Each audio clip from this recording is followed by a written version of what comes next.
তেমন কিছু না বুঝছেন, রিজনেবল প্রাইসে আমি কিছু মেকআপের কম্বো কিনছিলাম, মানে একটা মেকআপের কম্বো আর কি। তো এই দেখেন আমার বিউটিশিয়ান, দেখছেন সে নিজেও মেখেছে, এই দেখেন আমাকেও সুন্দর করে মেকআপ করিয়ে দিয়েছে।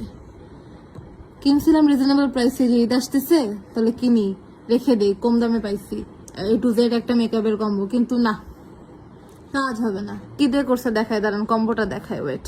না এগুলা খেও না, এগুলো আমি কিনছি। দাও দাও, থ্যাংক ইউ দাও।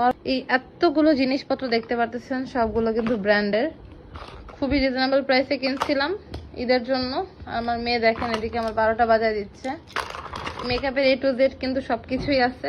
এই যে আমার মেকআপ আর্টিস্টকে দেখছেন, কিরকম ভূত বানাইছো, কেন কেন ভূত বানাইছো সেটা বলো তুমি আমাকে। আমরা দুজন ভূত। এটা হলো সর্বশেষ আপডেট, বুঝছেন। এই দেখেন আমার ঘরের অবস্থা।